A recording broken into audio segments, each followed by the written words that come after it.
Imagine waking up before sunrise in North Korea. The temperature is far below freezing. Your rifle is cold enough to burn your hands. The mountains around you are covered in snow. And somewhere beyond those mountains, thousands of enemy soldiers are waiting. Then you hear it, a bugle. Another one answers from the darkness. Then another. Suddenly, the entire ridgeline comes alive. You aren't surrounded by a few enemy patrols. You're surrounded by an army. In November 1950, roughly 30,000 United Nations troops were fighting around the Chosin Reservoir when Chinese forces launched a massive offensive against them. For the men trapped there, the problem wasn't simply how to win. It was how to get out alive. For the next 17 days, they would fight through some of the most brutal weather and terrain of the Korean War. And the strangest part of the story is this.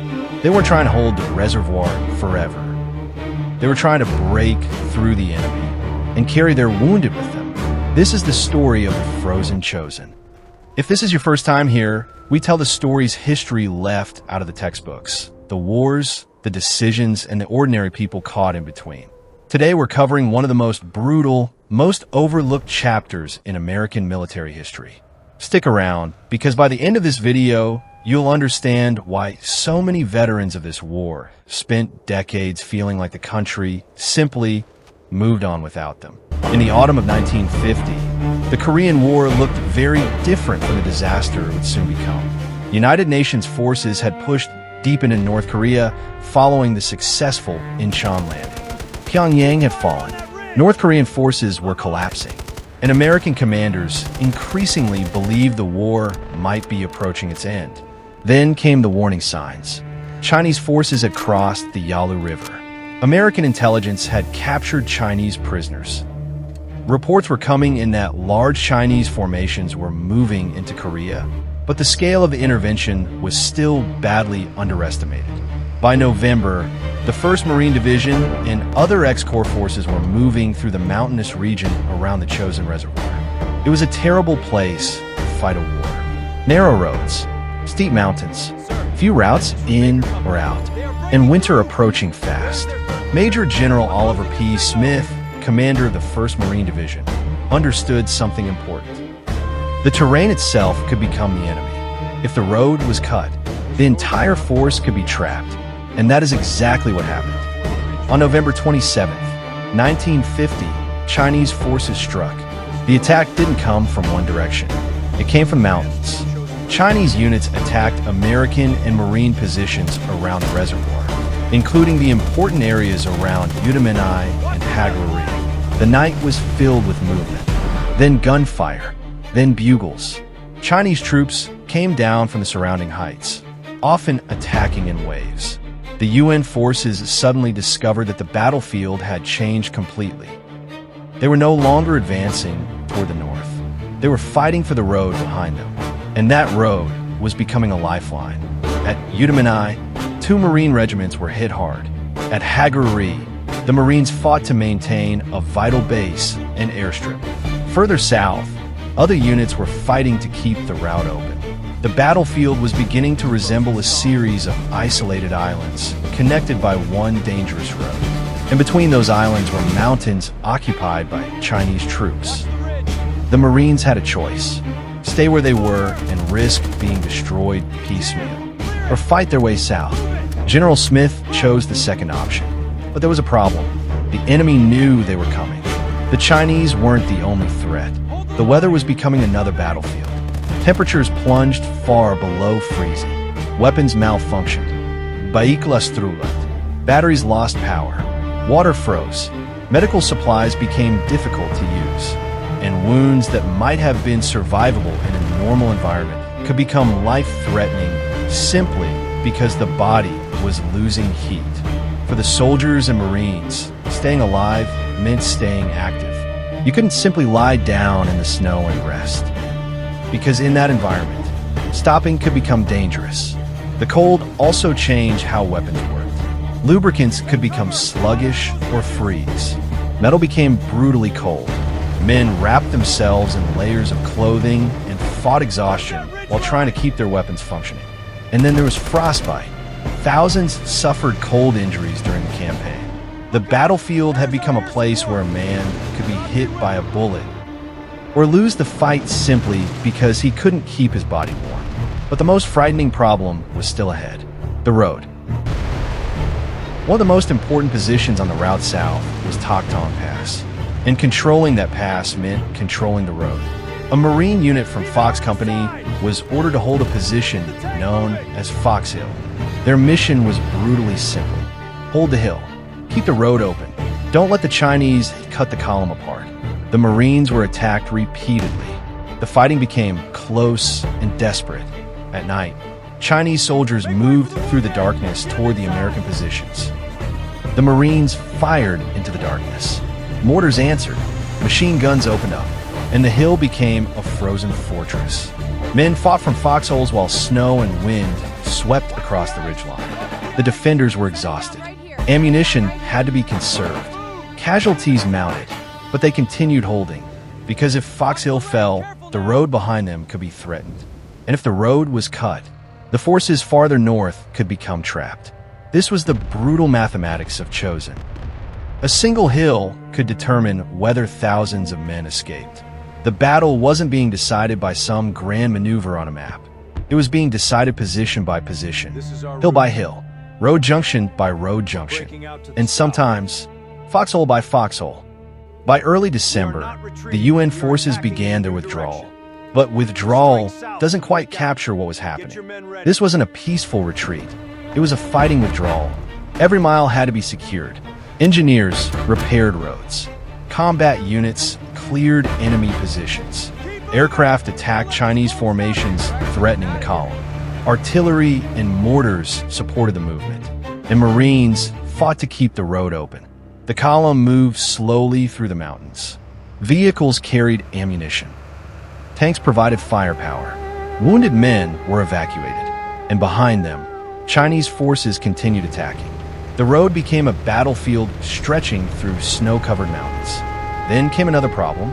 The Chinese destroyed a crucial bridge at Funchalen Pass. For the Americans, this was potentially catastrophic. The road ahead was blocked. Heavy vehicles couldn't simply drive across the gap. Without a crossing, the withdrawal could stop. And stopping was exactly what the Chinese needed. Then American air power attempted something extraordinary. Bridge sections were delivered by parachute. Engineers recovered them and assembled a replacement crossing. It wasn't elegant, it wasn't easy, and it certainly wasn't safe. But it gave the column a way. There was another reason the UN forces weren't destroyed. They still had control of the sky. Marine and Navy aircraft repeatedly flew close support missions around the battlefield. From the ground, the sound of aircraft became part of the rhythm of survival. Engines approaching, bombs falling, napalm striking enemy positions, machine guns and rockets tearing into positions threatening the column. The pilots had to work dangerously close to friendly troops. Too far away, the Chinese survived. Too close, the Americans could be hit. The weather made everything harder. Mountains restricted visibility. Snow and cloud could obscure targets, and pilots were operating over some of the most difficult terrain imaginable. But air support helped keep the road open. It disrupted Chinese attacks. It gave the ground forces breathing room, and it helped prevent the encircled UN troops from being completely overwhelmed. At Chosin, survival wasn't the result of one weapon. It was the combination of infantry, artillery, armor, engineers, aircraft, and logistics. Everything had to work together, because if one piece, Hagaruri became the center of the breakout. The Marines had established a base there, including an airstrip. And that airstrip became critical. Wounded men were flown out. Supplies came in. Aircraft provided support. For troops arriving from the north, Hagaruri became a place where they could reorganize before continuing south. But it wasn't safe. Chinese forces surrounded the area. Attacks continued. The perimeter had to be defended while thousands of men prepared for the next movement. And every wounded soldier created another problem. They couldn't simply leave them behind. The objective was not merely to escape. It was to preserve the fighting force. That meant moving the wounded, moving ammunition, moving equipment, moving vehicles, moving everything that could still be used. confused.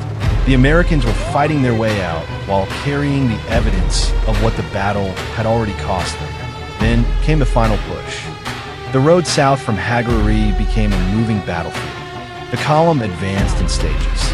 Combat units fought ahead. Others protected the flanks. Engineers worked on obstacles. Vehicles crawled along icy roads.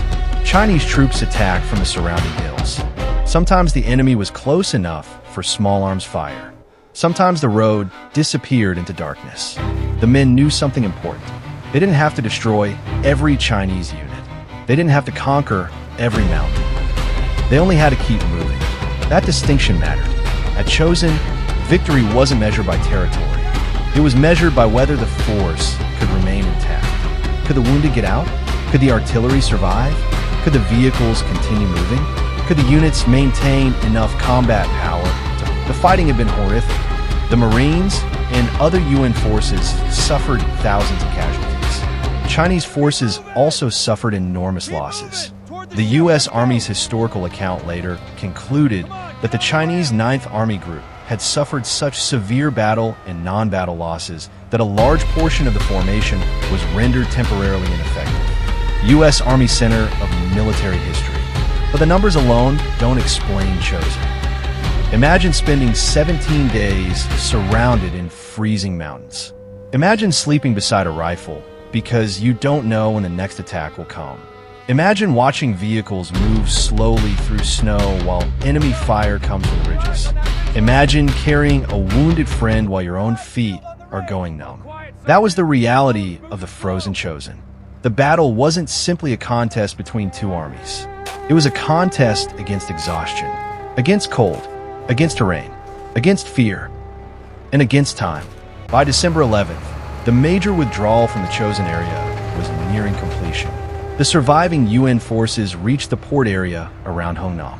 And here the story expanded into something even larger.